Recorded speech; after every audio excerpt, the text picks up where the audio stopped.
Hello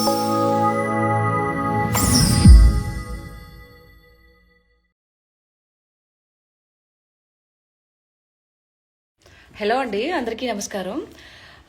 మొన్న శివాజీ గారు ఒక మూవీ ప్రెస్ మీట్లో చెప్పినట్టు ఒక విషయం గురించి నేను మాట్లాడాలనుకుంటున్నాను. చాలామంది అడిగారు, సీత గారు దీని గురించి మీరేం చెప్తారు, మీరేం స్పందిస్తారు అని. ఇప్పుడు స్పందించడానికి ఏం లేదండి, ఎవరు మంచి మాట చెప్పినా అది వినాలి, మంచి మాట అయితే. కాబట్టి నేను శివాజీ గారు చెప్పిన మాట మంచి మాటే, కాకపోతే ఆయన ఏదో సామాన్ లేదో అని వాడారు కదా. సో దాని గురించి ఆ విషయం పక్కన పెడితే, ఆయన ఇంటెన్షన్ ఏదో ఆడవాళ్ళ గురించి సామాను అని ఈ రీతిలో చెప్పలేదు. కాకపోతే ఏంటంటే, ఒంటి నిండా బట్ట ఏదైతే ఉందో కప్పుకోండి, బాగుంటుంది. చీర కానీ, చూడీదార్ కానీ, ఆఫ్ శారీస్ కానీ, ఇవి బాగుంటాయి, అది మన ధర్మము అని చెప్పేసి ఇదిలో చెప్పాడు ఆయన.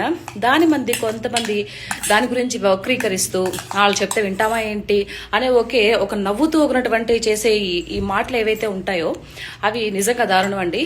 ఇంతకుముందు కూడా మనం చూసాము, చాలా మంది సినీ నటులు మనం చూసాము. ఎవరు సావిత్రమ్మ దగ్గర నుంచి జయసుధా గారు కానీ, జయప్రద గారు కానీ, తర్వాత భానుమతి గారు కానీ, సో వీళ్ళంతా చాలా మంది చేస్తారు. వాళ్ళ తర్వాత వచ్చిన జనరేషన్ వాళ్ళు మన విజయశాంతి గారు కానీ, తర్వాత రాధ గారు కానీ, రాధిక గారు కానీ, మీనా గారు, భానుప్రియ గారు, సో ఇలాంటి చాలా మంది వాళ్ళు వేషధారణ చూసాము. ఇప్పుడుండే వాళ్ళు కూడా కొంతమంది, సాయి పల్లవి కానీ, అనుష్క గారు కానీ, సో వీళ్ళంతా ఎలా ఉంటున్నాం మనం చూస్తున్నాం.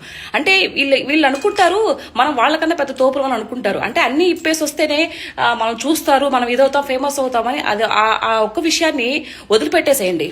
మీరు ఏదన్నా ఒక గుడ్డ ముక్క చుట్టుకొని స్విమ్మింగ్ పూల్లో చేసుకోవాలంటే అది మీ 4 గోడల మధ్య చేసుకోండి, మీ ప్రైవేట్గా పెట్టుకోండి. మీ యొక్క ప్రైవేట్ తనాన్ని ఎవరిని కాదనడం లేదు, దాన్ని మేమేం అనడం లేదు.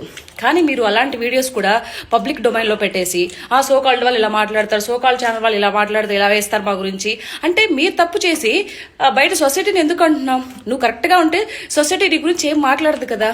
ఒకవేళ మాట్లాడినా నువ్వు పట్టించుకోవాల్సిన అవసరం లేదు కదా. సో ఈ విషయం గురించి ఒకటే చెప్తానండి, ఇప్పుడు వచ్చే జనరేషన్ వాళ్ళు కానీ ఎవరైనా సరే కొంచెం మన సాంప్రదాయానికి తగ్గట్టుగా మంచి బట్టలు వేసుకొని మంచిగా ఉంటే బాగుంటుందనే ఒక ఇదితో శివాజీ గారు చెప్పారు తప్పితే అదర్వైజ్ అక్కడ తప్పు పట్టాల్సిన ఇదేం లేదు.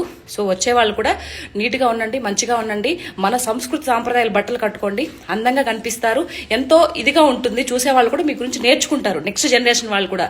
అది పక్కన పెట్టేసి అలా అన్నారు ఇలా అన్నారు ఇలాంటి మాటలు వద్దు. ఎవరైనా మంచి మాట చెప్తే విందాం. జై భారత్. Thank you.